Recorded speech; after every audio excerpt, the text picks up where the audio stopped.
Good evening, good morning, guys. We are back. It is so great to see you. Purple is feeling a little bit under the weather today, but I have two fantastic gentlemen joining me. We have Salty Texas C. Good evening. Hey, I missed that short purple skirt, Purple Valkyrie. Can I just say that for myself in chat? Guys, chat, really? I did. Hail to you. I think the chat concur, and we have also got joining us. I'm so glad to have him. We have got the Admiral himself, Nerd Paulion. How are you doing? Oh, I love that intro that you had. Makes me want to watch Kill Bill again, especially Kill Bill and its and the movie that Kill Bill was based on, Lady Snowblood, which I own. Yes. Both movies, they're amazing. Right Great revenge stories. Absolutely, big Tarantino fan. Great, love a lot of his films. You are so right. Before we kind of jump into it and have a great chat, let me see who we have got. We've got lovely Sherry. Hey, sweetheart, good to see you. We've got Psycho Dwarf 9. Hello, love. We've got Clobbering Times. Great to see you. We've got Zax. Hello, love. Good evening. Ronan Racketeur, great to see you as well. Leia Rose, hello, lovely. We've got Ian Suffolk with us. Let's see who else we have got. We've got the MVP himself, Maxfield Von Priestley. Great to see you. We've got Keely Chow, Roll Tide Keely. We've got Daniel, hello, love. We've got Jaden Hamilton. Excuse me, guys. Great to see you. Let's see who else. We've got Salty Texas, I see you. We've got the Bad That Shouldn't Be. Hello, great to see you. Emotionally Unstable Amphibian, great name. Great name. That. I want that on a is t-shirt. so- I want that on a t-shirt. Likewise. Seriously. Yeah. That's amazing. And we've got Summon Viking, and I know I saw a couple of others. We had Flaccid Phoenix, who, like Zax, is doing incredibly well with his channel at the moment. And I saw Kaylee as well earlier. Hello, sweetheart. Good to see you. And the lovely Lady Mist. Hello. Great crowd tonight. Thank you, guys. Really Totally. appreciate it. Totally. And speaking of doing well, you two gentlemen are doing incredibly well as well, aren't you? Well, I've been stuck in the 2490s purgatory for about a month and a half now. So if you haven't subscribed to Salty Texas C, I would sure love to hit 2500 sometime in the next 30 years. YouTube apparently doesn't want me to do that, but thank you very much, Purple Valkyrie. Well, you're welcome. And yes, guys, if you are not subscribed to either of these gentlemen, please do. And no, Paul, you had a fantastic stream last night. Congratulations. Dude. Well, it wouldn't have been a great stream if I didn't have Salty and Zax and Steve, Prophet of the Dragon. Subscribe to him. He hit 1K already. Hollywood Scholar, another great channel. And I'm trying to think who else. Who did I not? Did I say? You got everybody. Oh yeah, I got everybody. Okay. Yeah. I am right now. I'm at 20. I'm 22 away from 1400. Oh, so I kind of want to get that. That's outstanding, dude. I want to get. I want to so get to good. 1400. So. Yeah. Yes, it's like everybody's just on the edge of hitting a milestone. I absolutely love it. It's so cool. You have to do one of those "My channel is under attack" videos, and you totally crush it. That's where we're going. That's where we're going wrong. Yeah. Now I have to watch RRR now, just because everybody's been talking about it, and maybe that'll boost me too.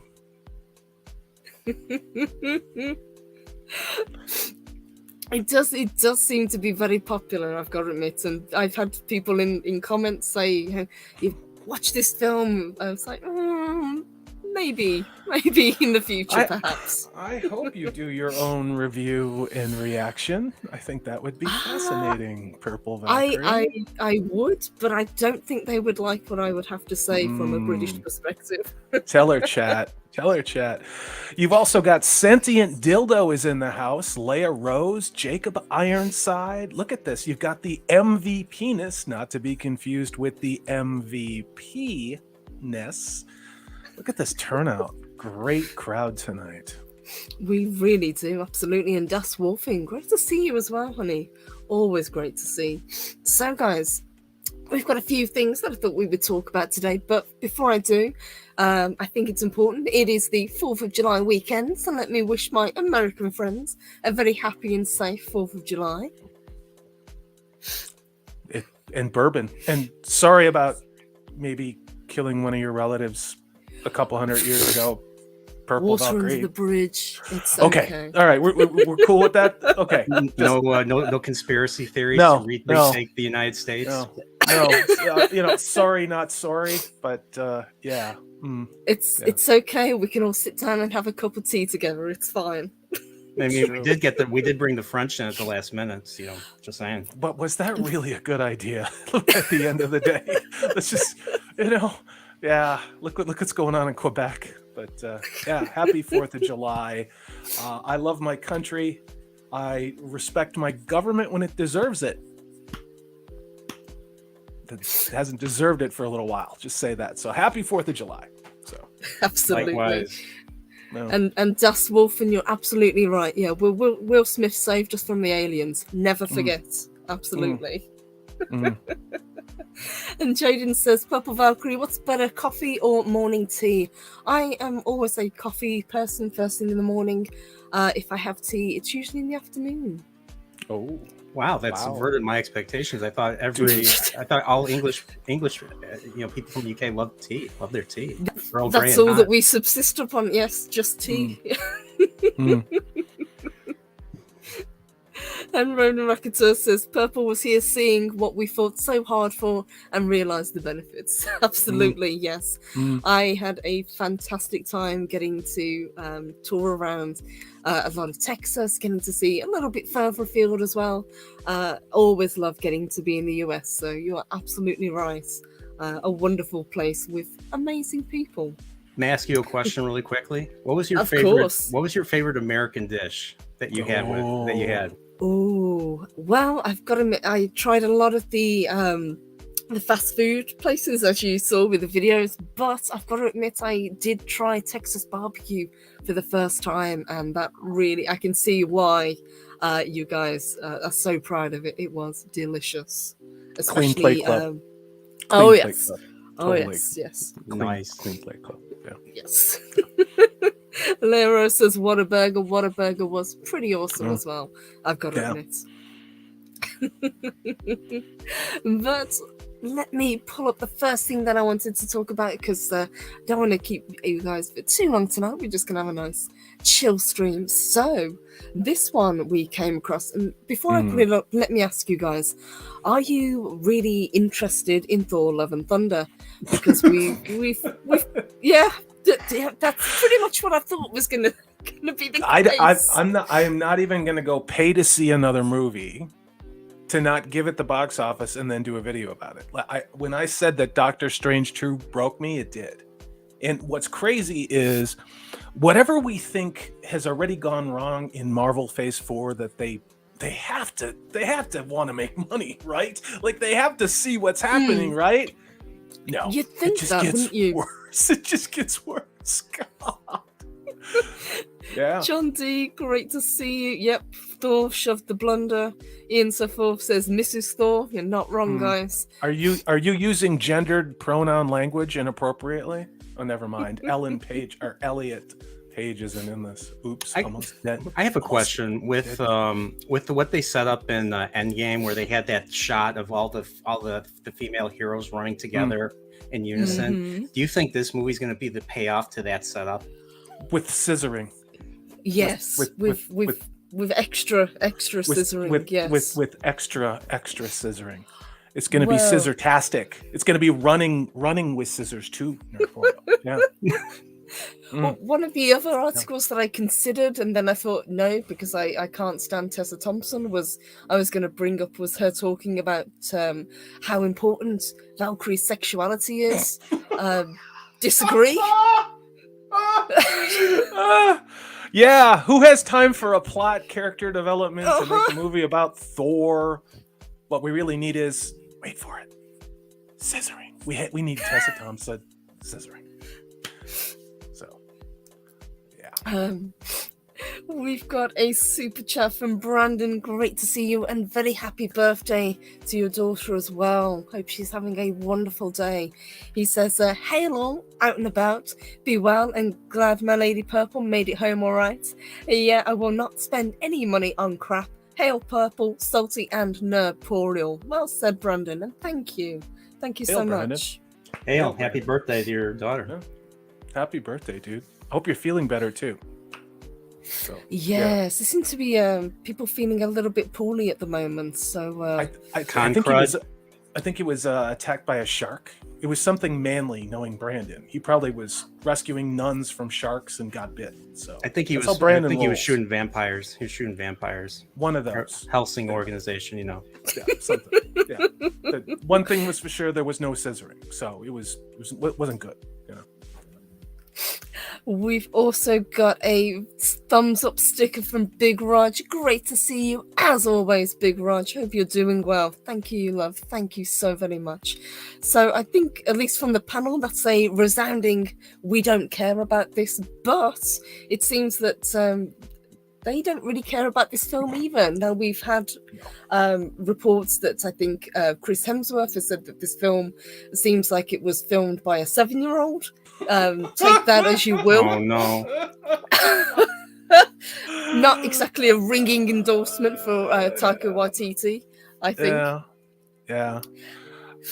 Robert Tycho Cohen.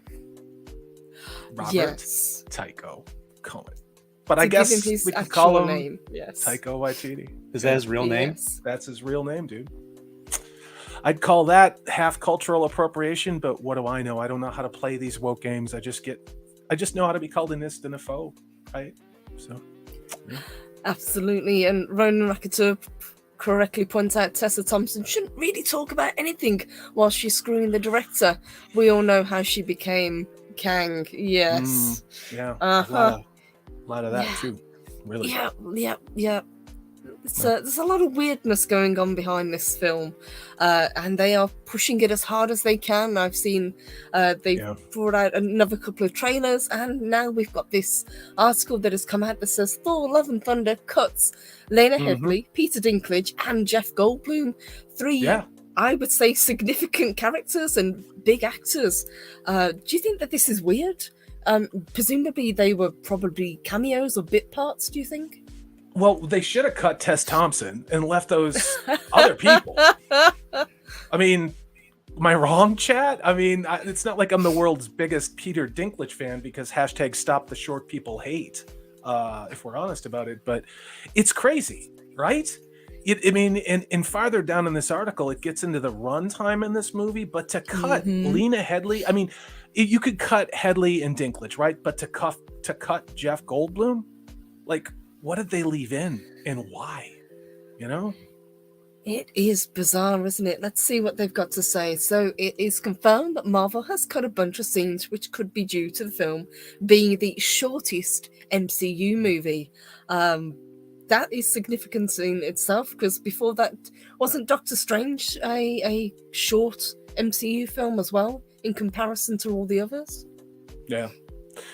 That's really weird. I mean, I made this as a joke in the green room, but it's almost like they're trying to cut out any cost that they can.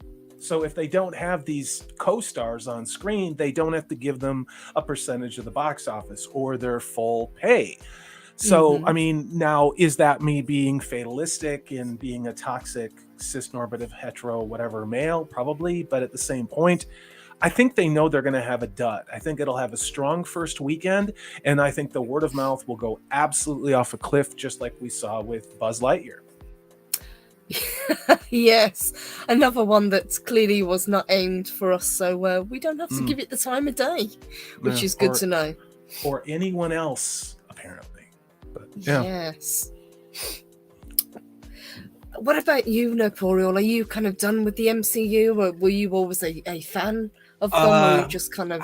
Honestly, I was really into the Daredevil, the Netflix Daredevil, that universe, that sub-universe of the MCU. But then when they ended that, and when Endgame came out, it kind of concluded my interest. I never really got into the MCU films as much as I've gotten into other superhero films. They're too grounded, in my opinion. I like the comic booky, the colorful, the colorful over the top aspect of comics. Now, I'm not a comic book reader. I'm not, I'm not like, Max or or anyone that or Gray who are big comic fans. I don't know comics that well, but like I didn't even know who the Avengers were growing up because I grew up in the 90s. I didn't know who the Avengers were until I saw I played the arcade game, the 90s arcade game where you plays Captain America, Iron Man, I think Vision and Hawkeye against Red Skull. And I thought that was a great game.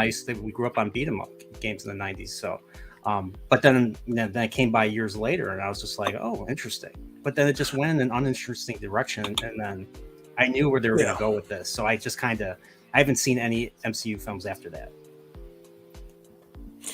It's interesting in this article, Purple Valkyrie, where it talks about rumors and then Christian Bale confirming that there were scenes with Peter Dinklage and Jeff Goldblum. So this isn't just being pulled out of somebody's ass.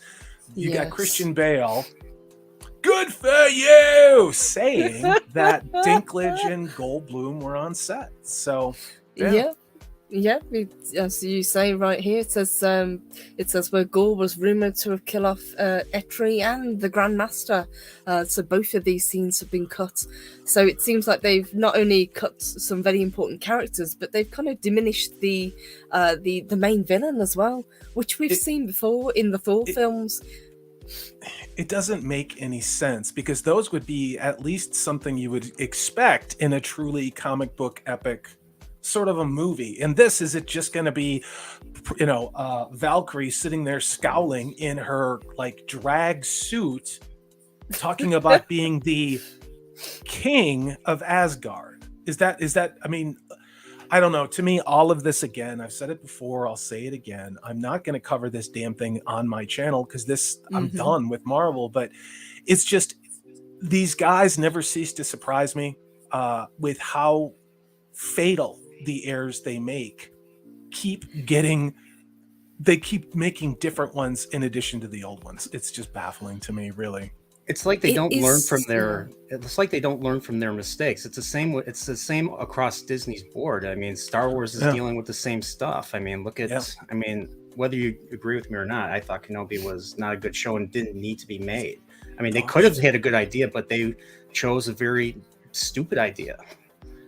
To be honest.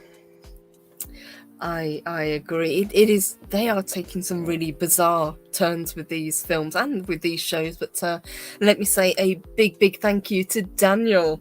Great to see you as always. He sends us a $18.11 super chat. Thank you, sweetheart. He says, "This is what the IMAX Near is charging for Thor, Bruv and Blunder.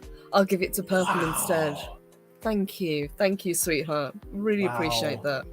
That's pricey for IMAX. Well, and you could wait and get it on Redbox used. You could probably buy 4 copies of it for that much. Like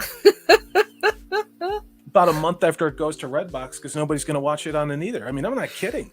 I mean, there's still Black Widow. I checked it out today because I know The Northman came out and I wanted to see if I could get it on Blu-ray only for $3 or $4.99 at a Redbox because that's how I roll, But, it wasn't. But there's still Black Widow. It's $3.99 used in Redbox. I don't know. I could find something else to be a coaster for my drink. I don't need that. It is a shame because I was a huge fan of the MCU, and just going a bit further into this, it seems that Thor is one of the characters that they really did not know what the hell to do with. As these films progress, and even it says here, Hemsworth talking to Vanity Fair, he's been playing the character for 11 years now. He's loved playing it, but this new film is a wacky romantic comedy. Does that say Thor to you? I know Ragnarok was supposed to be a comedy, but I still think the best Thor was the original Thor. They don't know how to write heroes. Other channels have said it, but I think that's part of it. And it's, to me, in my opinion, Nerdporial said, why do they keep doing this? Why do they keep making the mistakes? Why are they not learning? And I think it's really become indisputable that it's not about the money. They don't care about making money. It's about the message. It's about hitting those ESG scores, and it's about some other agenda. Because again, look at where Disney is. Chapek is still there for 3 more years. KK didn't go anywhere. Do you think Star Wars is going to get any better? Do you think Marvel Phase 5 is going to be better? Like, what if this movie is as good as it gets for this time? Yes, and I'm presuming you guys have seen the slate that's coming for the Marvel leading into Phase 5, and it is jam-packed. And now we're also talking about this talk of something to do with Doctor Doom, whether he's going to be released or teased in the next Black Panther film, or whether he's going to have something solo to introduce the character. It seems that this is the direction they're going in, and I'm kind of nervous because I'm pretty much checked out at this point. Yeah. It sounds like go ahead. The way they've been doing stuff, I wouldn't be surprised if they turned Doctor Doom into a joke. I mean, they kind of turned Vader into a joke and Kenobi. Yeah, that's what I was going to say. This is why I don't look forward to new Disney stuff. It's because they don't know how to write villains. They don't know how to write heroes. Reason why we get invested in heroes is because of the bad stuff that the villains do. Usually it's seeing the hero overcome the villain, and the villain is usually big and scary. Goliath. In the 80s did this really 80s and 90s and 70s did this really well. Yeah, now they when you want to be part of collapsing a civilization from the inside, the best way to do it, other than shutting off their natural resources, is also to destroy their morale. And what better way to do it than to literally destroy everything that people love? I don't know. I'm just obviously making a rhetorical statement, but yeah, wouldn't it be interesting if there was a James Bond level type villain that was doing that? If only, that would be a really compelling story, wouldn't it? And an actual villain, yes, absolutely. But this goes on to talk about the cast, and you talked about it as well with Bale, and there are a lot of people crammed into this film. We've got all of the Guardians of the Galaxy cast on top of, Russell Crowe is in, Melissa McCarthy, for whatever reason. They left her Matt in. Damon. They had money. They left Melissa fucking McCarthy in this movie, and Matt Damon. Yeah, is she gonna be hit by like a bulldozer? Cartoon. Is she gonna have a cartoonish type of role? God, like her commercials that she's in. She's gonna play. Do you remember the play that they did? Yes, I did a video on that. Yeah. Yes. Yeah. So she's gonna be Hela, a stand-in for Hela so they're doing the same joke over again, basically, which is presumably when Matt Damon comes in. I can't wait for dick and fart jokes in a Thor movie. I just can't wait for it, guys. A wacky romantic comedy. Yeah. Who needs heroes? Who needs Godzillionaires called it. Melissa McCarthy's going to be Doctor Doom. There we go.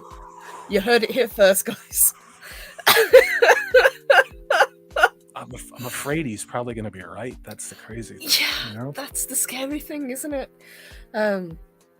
What do you think about this last piece? It says, so it sounds like the scenes have been really cool. They may well be released as part of a bonus feature or even an extended cut of Thor Love and Thunder. Now, to me, go ahead. Why bother cutting it in the first place if you're going to tack it on later down the line? Why not just release it? The same with the Sam Raimi cut of Doctor Strange, because it sounded like it was a much better film than the one that we got. Because if they just made a good movie to begin with, which they didn't. I haven't seen this movie. I'm not supposed to talk about it, but at the same point, come on. I'm not going to go see it. If people love it, that's fine. But we're seeing the same thing with Doctor Strange. When you and I went to go see another movie while you were here, we found out they were re-releasing Doctor Strange with more footage to the theaters, because this time it'll work. What was wrong with Doctor Strange in the studio's mind is there just wasn't enough crappy story, and now they just needed to put more crappy story in, and it'll make money. But they're also doing the same thing with Spider-Man No Way Home. They're releasing, I forget what the name of the cut is, but it's like 20 extra minutes of footage. And God bless them, people are going to go see it, but at least that movie was a decent movie as opposed to Doctor Strange. So. And it was also done with Morbius, wasn't it? Where they the fans got them to re-release the film, and then nobody went to see it. Dude, I'm like nobody even reported on that. They're like, oh shit, this is a really bad idea. Let's just pretend that didn't happen. Yeah. And then they got trolled again, and they asked them to release it for a third time because they were busy on that weekend. Was it as bad as people say? I haven't seen the movie Morbius. I haven't seen Morbius. I watched it. It could have been a good film. There was a good film in there, but it was such a mess. It would have to be completely reshot to make any sense. And I'm not the biggest fan of Jared Leto, but I thought he was actually okay playing the role. Yeah. Yes, Daniel, they really are going to retry and salvage Doctor Strange, but their way of salvaging what was wrong with Doctor Strange was to add even more of what was wrong in Doctor Strange to the extended cut of Doctor Strange, which is the very definition of insanity. And yet here we are, you know? Yes, but that seems to be, as you say, the way things are going. But yeah, I'm not interested in the film. I'm probably not going to go see it, and I'm probably not going to review it either. Although, you know, anybody who goes to see it and enjoys it, I hope you have a great time. But yeah, you're absolutely right. It is bizarre, this trend of, you know, okay, the first weekend or the first release doesn't do very well, so we're gonna add a little bit of extra footage and then re-release it and hope for the best. It's very strange. Yeah, you know, those who fail to plan to fail. I mean, look at this Disney trilogy. Everything, but everything Disney has done, Disney cinematic Star Wars, Disney television Star Wars, Disney cinematic MCU, I mean, like, the only one who seems to have their head vaguely together was Sony. Right? And it's like, you know, it's just, but yeah, Southern Viking, you're right. Sony is re-releasing Spider-Man with the extra footage. I don't know if they were going to call it the sticky something version or something like that, but that's a true story. No Way Home. Yeah, for No Way Home. That was I love that one. That was like, make movies like that, Sony, or everyone else. No, but then they wouldn't hit the ESG scores, which are a hell of a lot more important than having a good stock price or keeping your fans happy, or people buying merch, right? That's a really tough question. So difficult. I know, right? It's bizarre. Yeah. Can I give a big shout out to Snowdub? Great to meet him. And he's got a show later on this evening, guys. So please check it out. Really looking forward to that. Yeah, he said he's sending a car over to pick me up. This time he's going to make it up to me what happened the last time. So I am going to be on Snowdub's show tonight. He said he's sending a limousine, putting me on a private jet, going to whisk me out to where he is. I'm going to be live on his sets. True story. So if I have to go in the middle of the show, your show, Purple Valkyrie, no disrespect. He just said That's this time it's going to be different. It's not going to be like last time. So hail to you, Snowdub. Thanks for making it up to me. Yeah. That's good to know. See, Snow is an awesome guy. And hail to T-shirt historian. Great to see you as well. Hope you're doing well, love. So we've talked about one not particularly great film, but what I thought I'd do is bring up a actually really good film which is being released on 4K.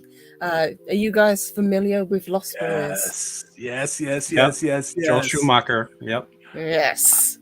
I told this story of when this movie came out. It was at the $2 movie theater for like months, and I worked in the mall, and I would go to the last showing of this all the time, and I might have snuck in liquor too. But I would watch this. I must have seen this movie at the $2 movie theater, I don't know, 30, 40 times. And it has such a great 80s soundtrack in addition to that. So, yeah, I love this movie. That is cool. So yes, so the Lost Boys is going to get a 4K Ultra HD and Blu-ray release in the US, and the UK will get a collector's steelbook 4K Ultra HD release on October 31st of this year. I love this film. It is such a good film.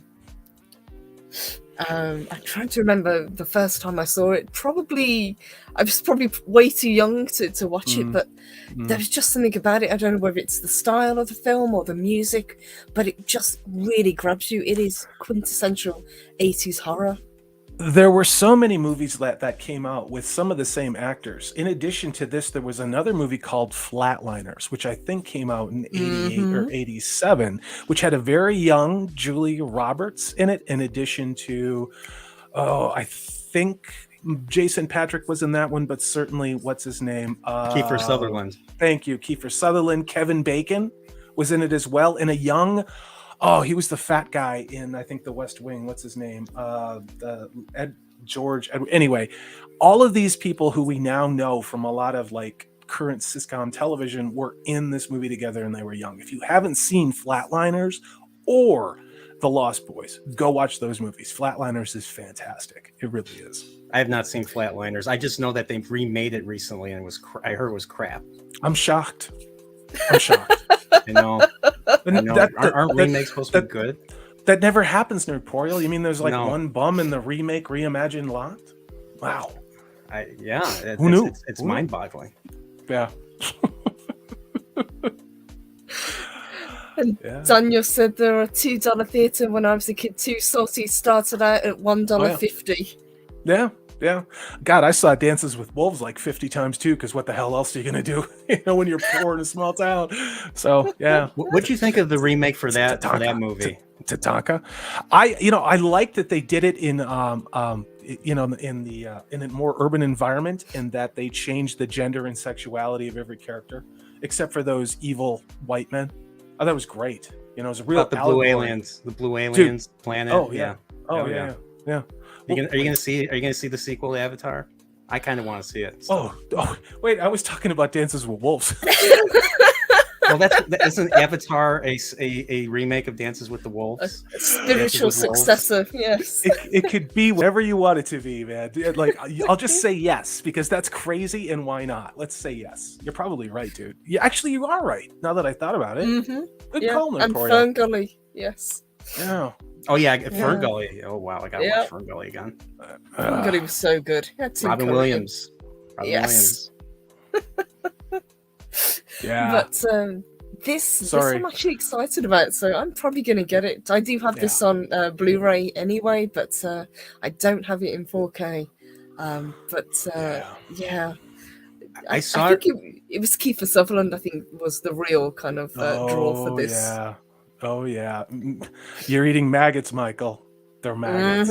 That I've seen. And I had such a crush on Jamie Gertz in that movie. She was the ultimate 80s Alterna chick. And those of you who were there know what I'm talking about. And it was cool. It was a really cool movie. And then, of course, my namesakes, both Corey Haim and Corey Feldman, were both in that movie. And they did great working in the comic book shop. So, great movie. Corey Feldman was in this too? He was? Yeah, really? Corey Haim. Okay, I know Corey Haim was in this, but I didn't know Corey Feldman was. I forgot that he was in this. Well, you're not on my pub trivia team then, Nerdporial. So. Oh, I might know something about Friday Star Trek Part 4. Well, I know. Oh, okay. I mean, what was his name? Ted White, the stuntman who played Jason in that movie. Sure. He hated Corey Feldman. He thought Corey Feldman was a little punk. So when he scared Corey Feldman in the movie, he did it for real. Like, he was really like he did not.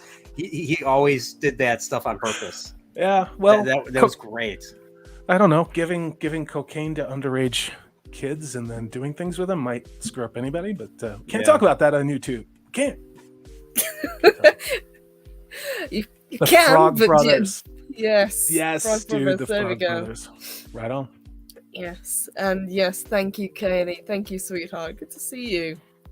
So yeah, I'm excited about this. I think this is another great film, and it just goes to prove that how many fantastic films we had back in the 80s and 90s, and especially in the horror genre.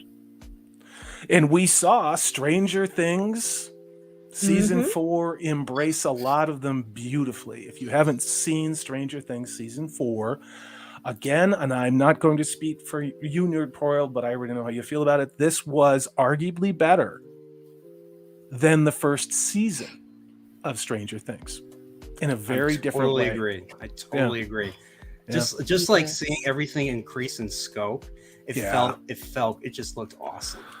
And the reason why I brought it up again is they took all of these 80s classic horror movie tropes and characters and a lot of actions and themes, and they seamlessly integrated it with our Scooby-Doo gang and Hawkins, and it's freaking awesome. It really is. So yeah, there was a lot of Yes. Stephen. There was a lot of there was a lot of Nightmare on Elm Street, and there was a lot of even Stephen King. Like a lot of Vecna's motivations and how he handles his victims is very much like Pennywise the clown. Like you just yesterday, the bursting balloons with blood, that's something Pennywise would do. Stop. No spoilers. No spoilers. I need to catch up, but everything I've heard about it, especially this 4th season, people have said it's must-watch TV. So I'm working my way through season 2 and 3 at the moment because I needed to do a catch-up, and I'm really looking forward to getting to season 4. And, I can't especially the way you guys have talked about it. I can't wait for you to watch it because I think you, of all people who love horror movies, like really, really, of all age areas, decades, I think you're gonna really have some strong observations. Now, will you love it as much as I or Nerdporial do? I don't know, but I just know that you will be able to call out in so much more detail how they riffed from different movies. I know it's just because that's what I can't wait for you to watch this because I want to talk about it with you. So. Purple, I know you will love this. Love this season.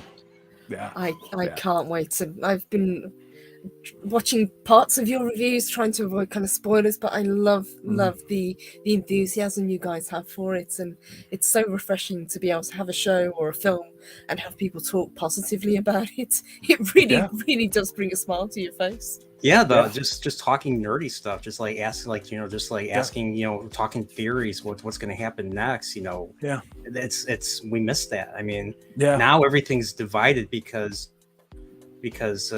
Hollywood wants it that way. They want to avoid criticism, so they start this whole divisive stuff, and that's why I want to support companies that will do that. Well, in the quality of product is undeniable. Now, I have certain feelings about part 1 versus part 2, which I will not say here. But overall, I loved season 4. And when I said, to me, this is arguably better than season 1, I really mean it. I was shocked by that. And there were some things that had me on the edge of my sofa screaming. And not in the way I did for The Wheel of Time, but in a good way, With characters I was so invested in that I did not want bad things to happen to, and the setup was really good. Yeah, absolutely. I understand, but that's exactly what I was going to say too. It builds up and it pays off. Like totally. One character that I didn't care for in the last 2 seasons, Salty feels the exact same way. We were so invested in her journey and what she was going through. It hurt. Yes. Godzillionaire asks, Nerdporial and Salty, why do you think the last episode was 2.5 hours long instead of being in 2 or 3 parts? Do you think it's some streaming shenanigans to meet some consecutive hours metric? We thought maybe. It was weird. I thought that there should have been another episode in the middle. If you haven't watched Nerdporial's season 4 spoilerific review, we throw a lot of theories and we drop a lot of our own real deep honesty in this, and we do theorizing. I haven't theorized about something and what's going to happen ever, because in the time I've had a channel, there was nothing I felt really strong about unless it was legacy properties like Lord of the Rings or 80s movies. But to have something brand new come out and you actually are fired up about it, and all of us were kicking around, well, we think this is going to happen, that's going to happen, what about her, what about this, what are the Russians going to do? That's what we used to do. That's what we used to do before they called us all misogynists and racists and phobes and trans blah blah. It's just like, you know what we did? We had bags full of dice and we played Dungeons and effing Dragons and we talked about nerd stuff, and there was no ass clown shill media calling us names because we didn't like crap stuff. So that's why I like Stranger Things. Looking at you, Salon. Yes. Yeah. But I mean, Godzillionaire, I don't know why. Maybe it was that. Maybe I have no idea. I wished there would have put some type of a flashback or forward back for what's going to happen in season 5. For those of you who watched where they leave us at the end of this, you know what I'm talking about. Go ahead, Nerdporial. Why do you think they had the time differences? I think they just wanted this finale to feel like an event. So they wanted to make this like a movie. A typical movie now is 2 hours and 20 minutes. I mean, Star Wars, Marvel, most Marvel movies are at that point. And I think in the way they shot it, just the beautiful shots and everything made it look like a movie. It looked more like a movie than a TV show. And I love the conclusion. I love the conclusion. Everything, nothing looked out of place. It looked better than any movie in Marvel Phase 4. We talked about that last night. There was more care in this television show than there was in any Disney Star Wars, than there was in any Disney Marvel. And it's like, why are they doing that? Why are they making these substandard products? Sorry, I'm curious. I'm curious how much of the budget went into this finale. Like, I know that much more money went into this episode. I mean, 2.5 hours. I'm guessing this was up to 60 million. Because I think you said yesterday 30 million per episode for this. It's 30 million per an episode. Yeah. I wouldn't be surprised if this finale was 50 to 60 million dollars. Yeah, but we talked about it. There's a lot of practical effects, and you can tell, and they're good 80s practical effects. And they used CG only where they needed to, and when they did it, it looked fantastic. It like really Vecna, did. like Vecna, it was a complete suit. It was only like the moving vines that you see on him that I think were VFX. Yeah. Anything that moved on him, that slithered on him was, I think, VFX. Yeah. And he is scary. Like his actor, Jamie Campbell Bower, did such a great job playing him. Even when he was I'm not gonna say more. I won't say more. But I know it's hard. but like his entire I'll just say his entire performance in that season, in multiple forms, was creepy as hell. Like he was a villain. Like he was a real villain. He was someone that I was scared of. He literally in my mind earned the right of honorary 80s horror icon. We'll just say that. Did you say horror? I said horror like the horror movie, not horror like flaccid. I can't say that, can I? I can't talk about flaccid parents. Anyway, I said horror like the genre of film. So, yeah. But speaking of horror genre, you've got another article, Purple Valkyrie, before we take over here talking about Stranger Things. I do, absolutely, yes. But before we do, let me say a huge thank you to Ian Soforth. Good to see you. Good morning. He sends us a £25. Thank you so much. He says, Happy Canada Day to the Canadians and 4th of July to the Americans. In the UK, we're celebrating the return of purple because the common sense balance was strangely off for a couple of weeks there. You could have fooled me at the Fan Expo. I'll just say that. There was a lot of impulse purchases, maybe, and wondering how someone is going to get something back to the UK, maybe. But yes, which I'm going to do a review on. But Salty, have you got to hand one of your purchases? Because I'd love to show people what you've got. And thank you for asking. This is such a surprise. I had no idea you were going to ask me that question. Hold on. It's big. Wink, wink, ladies, it's big. Ladies, here we go. All right, here we go. I can do Okay. Let me put this on full screen. There we go. Let me see if I can balance this and not blind people. Oh, look at this. This is harder than it looks, guys. Here we go. Yeah. Wow. The Gates of Mordor gift pack with the Mouth of Sauron special edition mounted figure. That is cool. Pretty awesome. Reason why I'm showing that, and it has to do with our next article, because the Mouth of Sauron, if I remember correctly, was played by the actor we're about to discuss. But yeah, I bought a lot of Lord of the Rings stuff, and you guys think she's the voice of reason? No, not when it's not when she knows what you like. She's like, get it. And I'm like, I'll get it. She's like, yeah, you just get it. I'm like, just get it. Yeah, I'm terrible to shop with. This is true. How much did that cost? It was free. Just they knew I was a famous YouTuber and they gave it to me for free. Yeah. Well, yeah, exactly. 2.5K subs. Are you at 2.5K? Did you get there yet? No, I'm never going to get to. You know what it's like to be stuck in the 90s of anything. Those of you who have a channel, YouTube does not want you to make the next jump up to the next 100 or the next 1,000. So, no, it was worth what I paid for it to me. We'll just say that. It wasn't crazy. It wasn't. Salty got a good deal. We'll say that. Someone helped me negotiate too. So if you ever need to negotiate anything, this woman is merciless. mercilessly. Yeah. That's like, we'll just walk away and come back. It's fine. Oh yeah, third day. She's like, remember us? You could have had our money like 2 days ago. Now I'm giving you 50% and you'd be happy, right? I mean, she's like, she's gangster. Purple Valkyrie. Gangster. It's true. But it was a lot of fun. It was so good to go to a convention. But you're absolutely right. The gentleman that we're going to bring up next, it is a sad loss, but definitely an actor I think everybody would recognize. Yeah. So we have sadly lost Joe Turkel, best known as the bartender from The Shining, and he was in Blade Runner.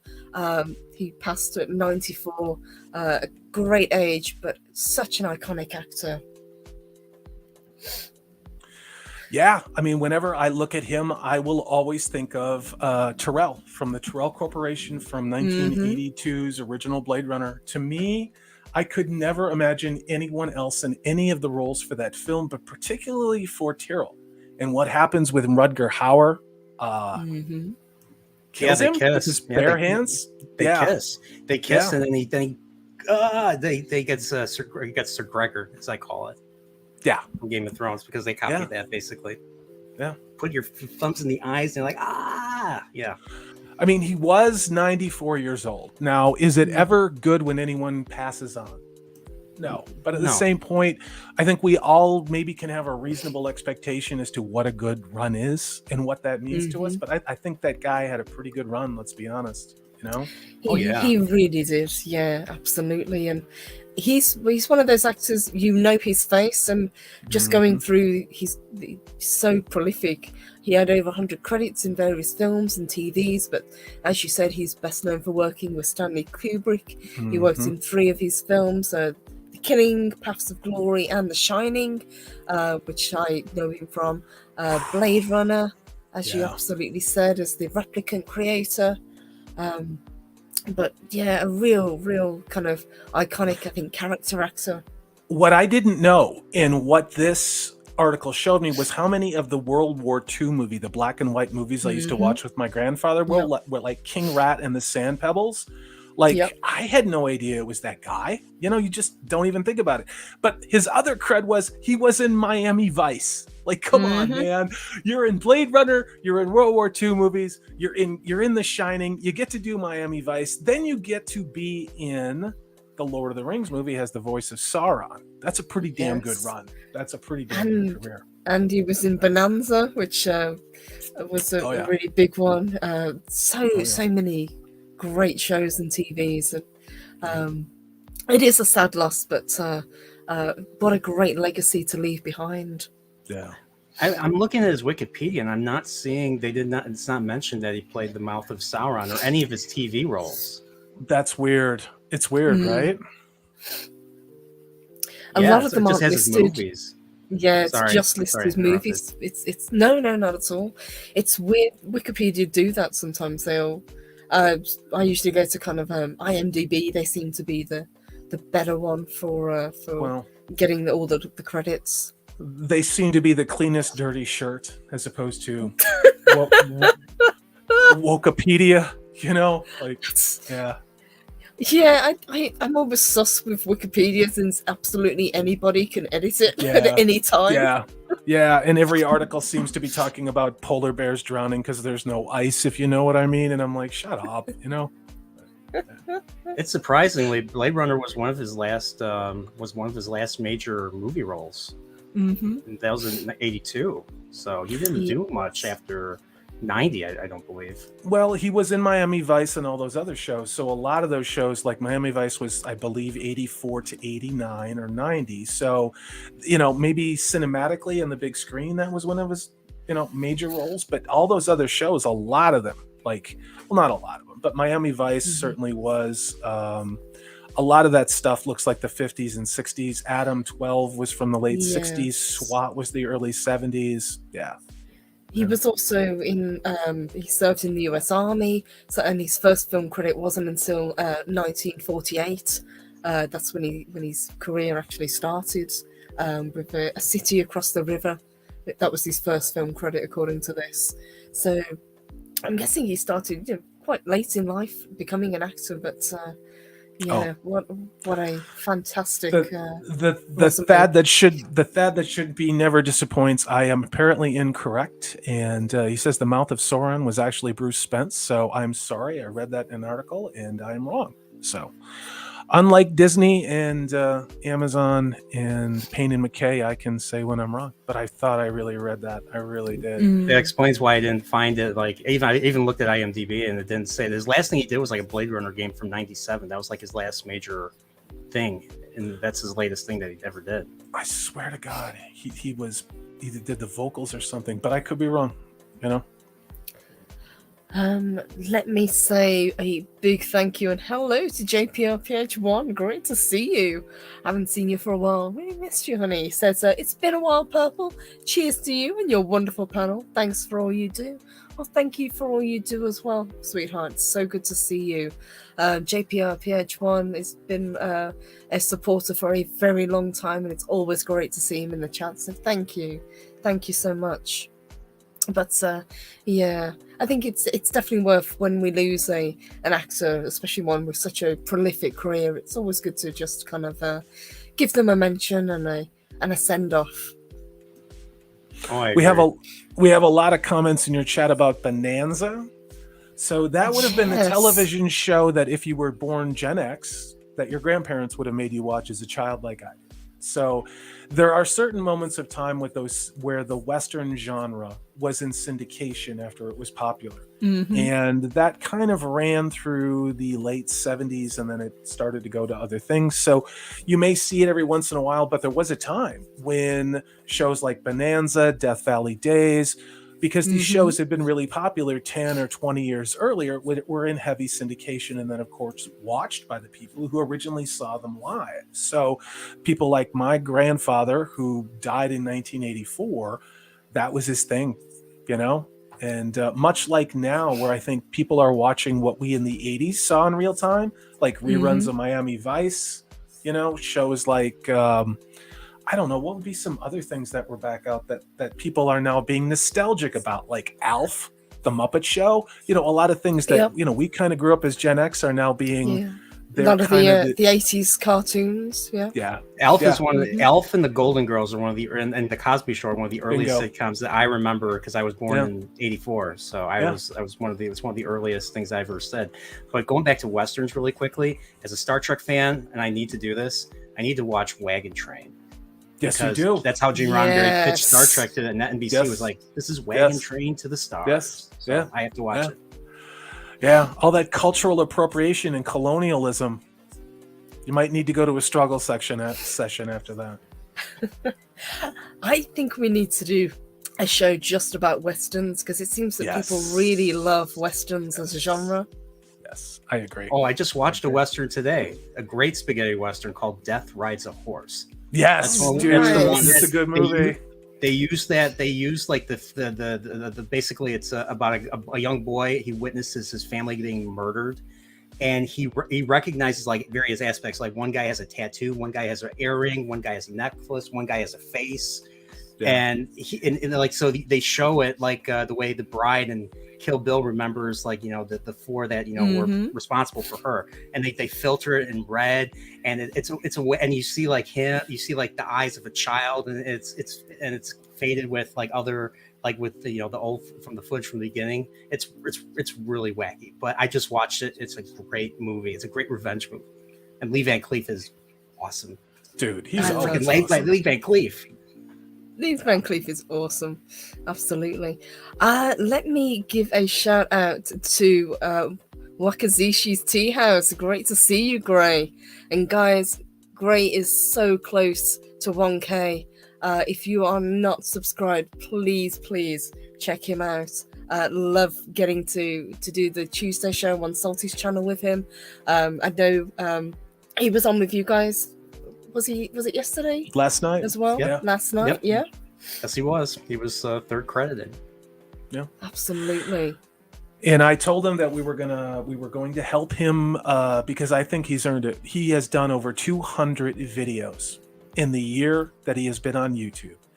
And he is a very thoughtful, kind, mostly sane person who's a good creator. He's a hell of a lot of fun. If you're not subscribed to Wakazashi's Tea House, not from pity, not because somebody tells you to, but I think this guy, I think he could really earn your subscription and your views. He's a really he's a funny guy. He's a good guy. And the reviews and things that he actually speaks from the heart on them. And to me, I think that's what makes a really good YouTube video. He's very positive about everything he talks about. That alone just makes him worth it. Yeah. Absolutely. He's humble as well. Look, he says, I couldn't believe that number. Believe it, Gray. You've worked very hard this year. You're getting there. You're gonna be at 1,000. And I said it. I said, I'm trying to get you there before the end of July. Worst case is August. But it's like the Emperor says, it is inevitable. It is your destiny, Gray. Oh, look at Gray's chopping. Gray is chopping up. He says salty. Shit. Way to screw up my own joke. Gray is chopping onions. He says salty. I'm tearing up. So yeah. Oh, we love you, Gray. By the way, sorry, Gray. I didn't see your Blade Runner stream until like after I was out, so I didn't see it. So sorry, couldn't make it that one time. Oh, that was a great stream. That was a lot of fun. I got to listen in while I was working whilst away, and it was a really good talk you guys had. Yeah. And Daniel concurs. Thank you, Daniel, sweetheart. He says Wakazashi's Tea House can also go beast mode when he talks about Blade Runner. And I believe there's at least 2 more Blade Runner shows coming, if I remember correctly. Oh, yeah. I love the anime that takes place in between Blade Runner and Blade Runner 2049. I don't know how you felt about 2049. I know a lot of people were critical of it. I liked it when it came out. Wait, what are you talking about? There's only one Blade Runner movie. It's the one that came out in 1982. I know they wanted to make some cartoon thing like on some streaming service, but there's only one Blade Runner movie. I don't know what to say. I don't know what you're talking about. Maybe it's, You know what? We're not even going to get into the argument of whether Deckard is a replicant. We're going to leave that right there because it could come to blows. Okay, I understand. He's not. Deckard is not a replicant. He is Deckard. Even with the unicorn origami, he's not a replicant. I believe the lady told you we couldn't get into it, Nerdporial. I'm sorry. Deckard's not a replicant. Yep. Whatever you say, Purple Valkyrie. Yep. Oh my gosh, you guys. Message received. And hello to Makini. Hey, sweetheart. Great to see you. And Darius, you are not wrong. He says Pandora's box. Absolutely. Daniel says they later made a movie called Dulled Metal Thing Runner. That's like, well, I didn't see it. That sounds like, I can't porn? make that joke. I can't make that joke. No. Woke porn? Yeah, maybe. Okay. Yeah. That sounds about right. There is one more thing that I wanted to pull up, and we actually touched on it earlier, which I thought was pretty funny. And I think you guys have seen this. So we have got the rather dubious claim that James Cameron says Avatar, he compares it to the Lord of the Rings. Wrong. That's wrong. Yeah. No, I don't know about you, but I wasn't a massive fan of Avatar. I mean, it was okay at the time. I got kind of caught up in the hype, and I probably will see the sequel because my mum absolutely loves it. So I'll be more than happy to go with her and watch it. But I don't know. Did we really need a sequel this many years after the original? Well, aren't they doing like 3 or 4 more movies? Four sequels. Dude, I was afraid I was misspeaking again. So apparently this was so good that they needed to make 4 more movies. How many years has it been? 12? 13. So whoever was born that year is a teen. Whoever was a baby then is a teenager now, adult, young kids. It's crazy. Should any of us be surprised by this kind of thinking? I mean, really? And yet it's completely insane. Like, I don't care about Avatar. How do you feel about it, Nerdporial? I mean, I liked the movie. I know a lot of people didn't. I don't know really anybody that liked it other than myself. Do I think it was overrated when it came out? Yes. But then again, I compared it to JJ Star Trek, and that's when I really liked JJ Star Trek. Yes, I admit it. I liked at one point I really liked it. But now, years later, I don't like either of them nearly as much as I used to. Senshin Duda says, Mr. Cameroon, I believe you did a heresy right there. Yeah. Phone box chicken, great to see you, honey. He says, well, James Cameron is known for his massive ego. This is true, yes. He'd yell at you if you messed with something. You know, he was a perfectionist. Like he would yell, So what was the last good thing he did? I mean, has he done anything of note since Titanic? Avatar?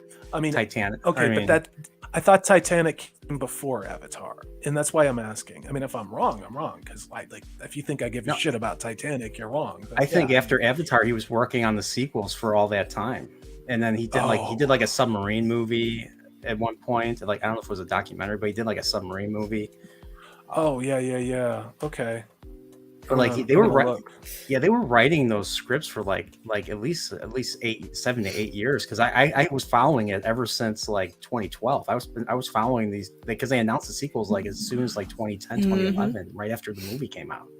So by this, do you think, Purple Valkyrie, the reason why, if we go back to the headline of this article, that he said Avatar is going to be like Lord of the Rings, is because they're going to bring talentless diversity hire writers in who were on Hawaii Five-0, Star Trek Discovery, and Toy Story 4 to write Avatar and not at all be based in the story, characters, world, or lore of the first product. I mean, is that what they mean by this reference, or am I just a toxic fan? I think you could be onto something, absolutely. And I think it comes down to one, Avatar really is based on a lot of things. I mean, we were talking about Dances with Wolves, we were talking about Phone Gully. This isn't a particularly deep story. Now, they'll claim that it's an original story. But what he actually said, he says, I had to think long and hard whether I even wanted to make another Avatar film. That's a lie. Okay, I did pull up James Cameron's film, I guess what he's done since Avatar. If you want, I can share that, Purple Valkyrie. Yeah, sure. It is worth taking a look at, and I will try and zoom in without blowing up the world. But yeah, Avatar came out in 2009. And a movie called Sanctum. Don't know what it is, Side by Side. So he did a couple documentaries, like Nerdporial said, Deep Sea Challenge. And then he did Alita Battle Angel. I knew there was one in there. Terminator Dirt Fate. And then he did a couple more documentaries. I mean, let's face it, after doing Terminator Dirt Fate, you'd have to do something like a documentary, right? Yeah. Why I brought this up is look at the schedule for Avatar. Oh, Jesus, I hate you, Wikipedia, so much. You're a garbage to your site. Yeah, look at this. I call that pretty ambitious. Yeah, that's a lot of Avatar. Yes, that's assuming that the audience has an appetite for Avatar. Well, yeah, because I think the 3D thing is just that's come and went. Like now he wants to see how 3D. Like I think he's trying to shoot like underwater stuff, and he's trying to see. I think he's trying to experiment with that. Something along those lines. That's why this next film is underwater. It's going to be in a different part of Pandora, or if it's going to be on one of the because there's multiple planets in that Pandora system. So. Ian so forth that you are a boss. Look at this comment. Great. He's absolutely right. Thank you, Ian.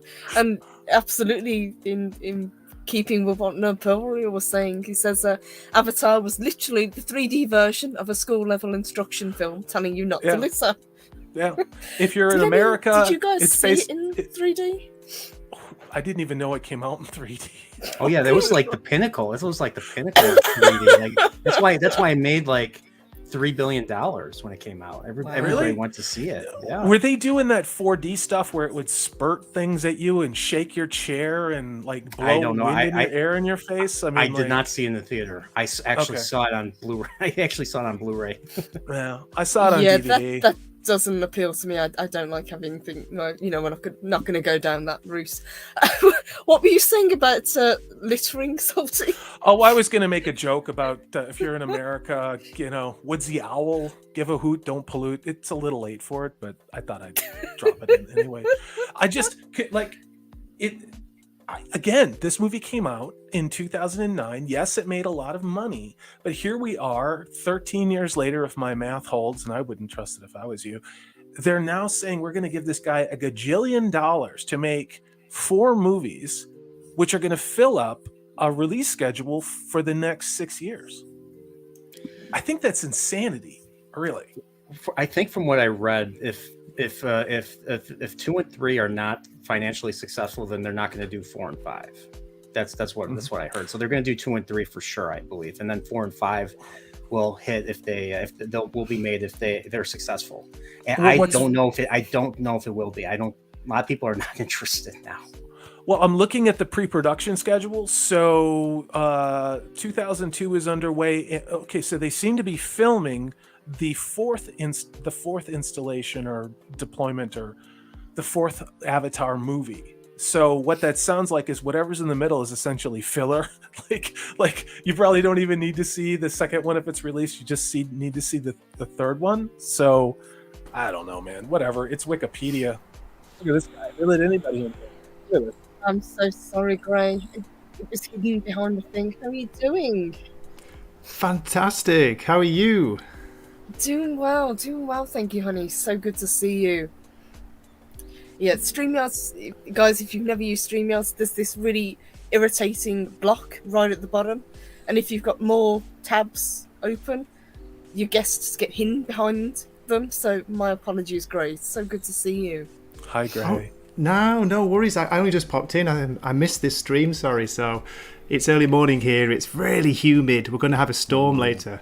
I'm not showing my face because I've got like what do you call it, 5 o'clock stubble and hangover eyes. It's called being manly. Come on, dude. You like, there he is. You're yeah, dude. Look at this good-looking panel. You look better waking up than I look at my height of the day. Let's be honest. Gray, it's great to see you. So. You too. Really Thank you is. for the kind Thank words you. and the positivity. I really appreciate that. It means a lot, guys. Wow. And We're really proud of you. Purple, I don't know if you can see this or not, but you have a new channel member. I do indeed, yes. So we have got a new member. It is Prophet of the Dragon. So good to have you. Thank you. And let me give a huge congratulations once more for smashing 1K. We are so proud of you. Really, you earned that. You did. Mm-hmm. You really did. A fantastic channel. I'd love to watch the gameplay with Prophet and his son. They have such a fantastic dynamic together. It just cracks me up completely. Yeah. And he's my co-host for Better Call Saul after show. So if you watch Better Call Saul, check me out. I did all 7 episodes. We did all 7 episodes of this final season so far. So huge thank you to you guys. Really appreciate it. Let me just kind of jump back to this that we had before we kind of start to wind down, but I wanted to see what the actual explanation he had, because this was a pretty big boast. So he said, I had to think long and hard whether I even wanted to make another Avatar film, because it was kind of ours to lose, he explained. When you've done something that's been that transcendent in terms of success, do you really want to go and try and do that again? There's a lot of pressure on it. Yeah, I think you do. When you make Terminator Dark Fate, and the last 4 movies you made were documentaries. So I think you do whatever the studio tells you. Because I think now, at this especially point, when it's it's just Disney, another reimagining. I can't wait for the pronouns to appear in the world of Avatar. And the messaging around climate and weather deviations in the Avatar series. Because that's all this is going to be. I'm calling it right now. Well, they were heavy-handed in the first one, yeah. I got a question. Because Cameron hasn't directed anything since Avatar, do you think he's going to go George Lucas, like with the prequels? Because he didn't direct anything between original Star Wars and Phantom Menace. And I mean, I'm okay. I like the prequels, but I know how a lot of people feel about the prequels, and I understand a lot of the criticism. I'm curious if that's going to be the same case with these films. Yes, the answer is Mhm. yes. I'm going to call it here. It's going to be too much, too saccharine, too over the top, too on the nose. I think this guy, he's been doing it a long time. I think he wants to cement his legacy. And I'm guessing because this is the evil mouse of child exploitation and camps where you concentrate, I think the only way, I'm sorry, guys, sometimes we just have to tell the truth. I'm sorry. I'm tired of clown world. I'm really tired of it. But I mean, planet, I want to get off. Yeah. I really think there's probably some other stuff that he wants to do. He really loves these undersea documentaries, and I bet you if he does these 4 ridiculous movies, regardless of how they do, he's going to have somebody pay for something that he really, really cares about. And I think that's why he's doing it. And let's be honest, Terminator Dark Fate, that's legendary fail status, man. That's what that is. Oh yeah, just the decisions that they made. I'm like, why? I mean, spoiler, why kill John Connor? Just to replace him with someone else? I thought this was terrible. I mean, the movie itself, honestly, I didn't think was too bad, but I just hated what they did. And it was unbelievable with what's her name? I can't even remember the main character. Like the gun that she was holding was bigger than her. But that's because you're a misogynist. You're afraid of strong female characters. You're obviously a racist, and you are part of that dangerous fandom that's menace. The patriarchy talking. Yeah. That's your white heteronormative thing. That's why. That's what they're going to tell menace. us. What's that? Whatever buzzwords they decide to throw at you. Absolutely. I just give a huge shout out to the meme master himself, Uber Geek. Great to see you, honey. He says, just sending some love. Thank you. Thank you so much. So good to see you. If you don't follow him on Twitter, please do. He's got some fantastic takes. Wow. So good to see you. Thank you, sweetheart. And hello to Pat S as well. And we've also got a new member, Gray. Who's hidden? Thank you. You can my put me God. on the bottom. I know.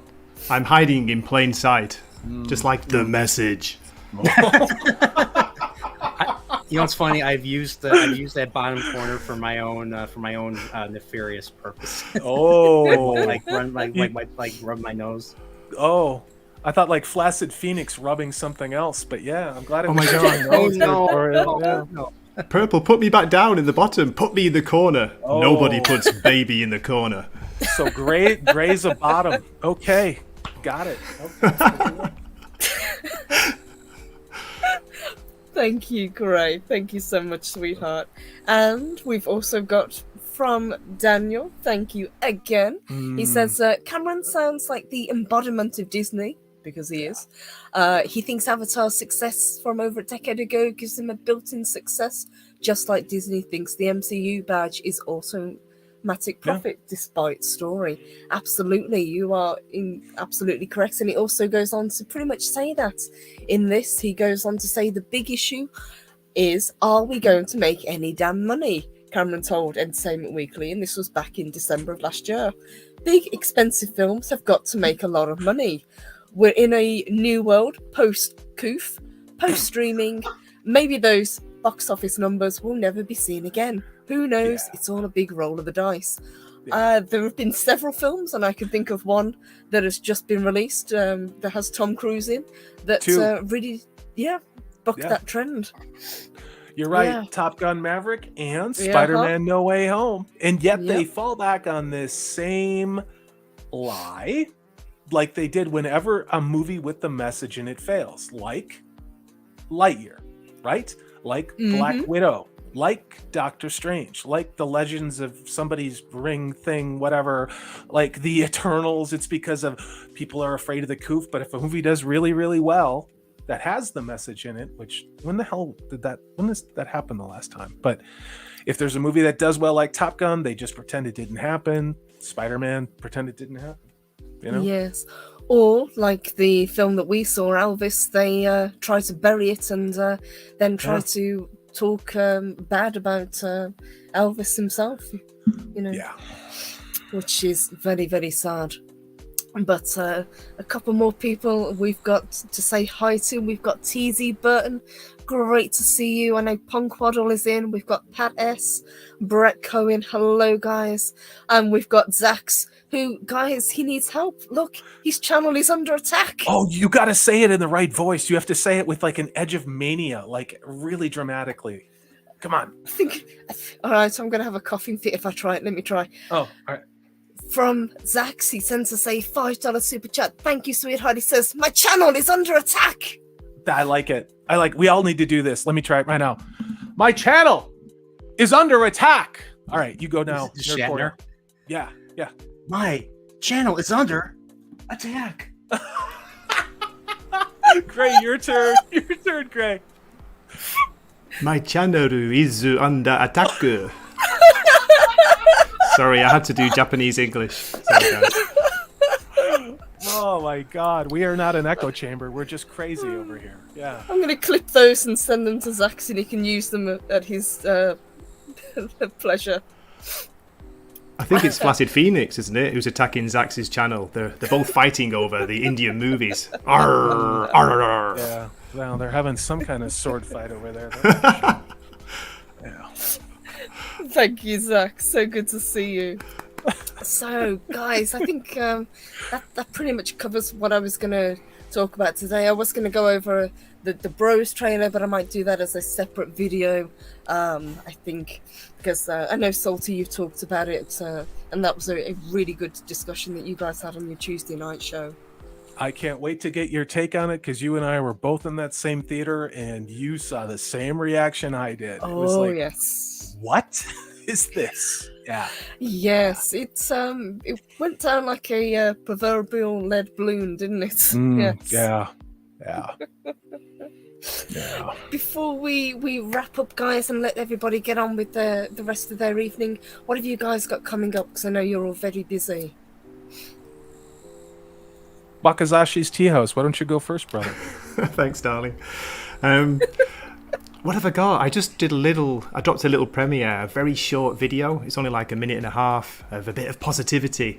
A quote from Alan Watts. I'm a big fan of Alan Watts. He was a British kind of philosopher who fell in love with Japan and India, and yeah, he's got some great like speeches and talks on YouTube. So, and apart from that, guys, one little recommendation I've just found, and this was a recommendation by that 70s rock fan.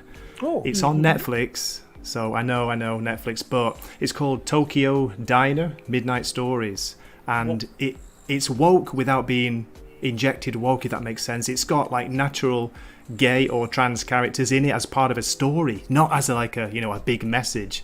Characters that are written as characters. Not their main characteristic. No, So it's it's- like amazing, So right?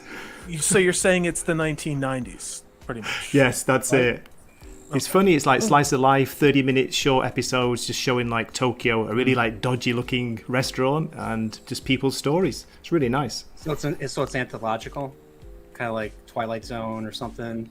With the Yeah, but like based on, realistic Tokyo, Okay. Normal people who have lives, and it's surprisingly moving. I was close to tears in one of the episodes. Like, what's going on? I'm a sentimental fool, Salty Purple. No I point. know that. So I the know diner is Sounds kind of like really in video good. game terms, the diner would be like the hub of the show, and then it would go into whatever stories that people come in. Okay, that sounds actually pretty cool, actually. And thank you for having me on last minute. I really appreciate Purple. I'm sorry I Well, missed the stream. I was just not making at that video. all. So No, great to actually really be on your appreciate channel for once. Yes. Yes, and That's we're so gonna cool. get together soon. I think we're gonna talk Discworld, and really Definitely. looking forward to working with all of you guys, because this has been a blast this evening. So thank you. Nerdporial, what have you got coming up, honey? I mean, honestly, this weekend I'm pretty free. I might do another game stream, maybe tonight or maybe on Monday. I'm not sure. Tomorrow I'm going to be out for hang out with friends for 4th of July because Nice. things to do. Orville. I mean, my next after show, Orville, will be Thursday midnight. Well, Wednesday night technically, but it's technically Thursday midnight my time Central, where I just have an after show when people watch when people watch the Orville the moment it drops. So if you're watching Orville the moment it drops, check out my after show. I usually bring on guests and I have co-panelists, and it's a pretty cool time. And I think next Saturday I'm going to be on a panel with other YouTubers like 32 Flavors, Nick Weiser, and Board's Board. He was the one that invited me to this, and we're just going to talk about content creation at the Chicago. What is it called? Expo. It's called. It used to be called Wizard World. Now it's like it's called Fan Expo, 2022 Fan Expo. So I'll be speaking there, and hopefully I'll link everybody up with a link to the stream, or if it's going to be streamed. I have to find out. But yeah, Can I ask you a question, Nerdpoil? Like, are they going to make you wear T-shirts over your head to go to that, or can you just walk around like a normal human being and go to the con? I just hope people that don't like me. I don't think I'm big enough for people not to people like naysayers to like. I hope I don't get punched in the face. I have to be ready. Well, no, I meant this stuff. I meant like this. Like you got to go to the con, I don't think so. because you're in Beetlejuice's hometown or whatever.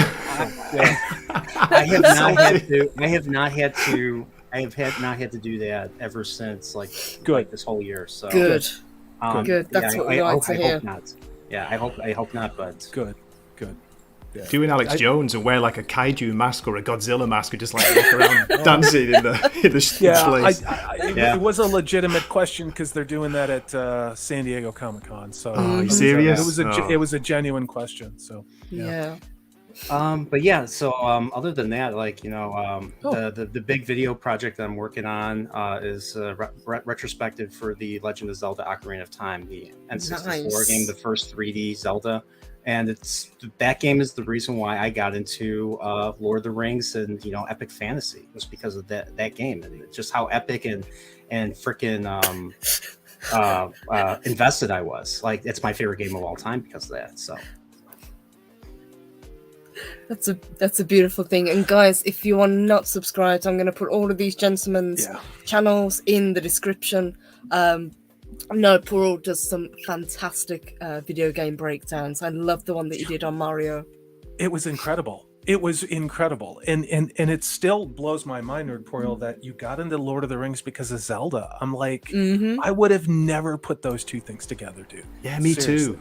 That's awesome. That and I went to church, and a lot of people that I went to church with were voracious readers, and they always they're the ones that told us about The Hobbit. My family didn't know about The Hobbit or the Lord of the Rings. It wasn't until our church mentioned it, and I asked them why they liked it so much, and it's because of its parallels to Christianity, like resurrection, Gandalf, Christ, that type of thing.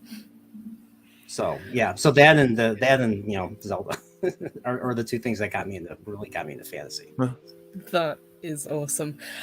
Before I get to Salty, let me just say a huge thank you to Brett Cohen, who sent us a $10 super sticker. Thank you so much, sweetheart.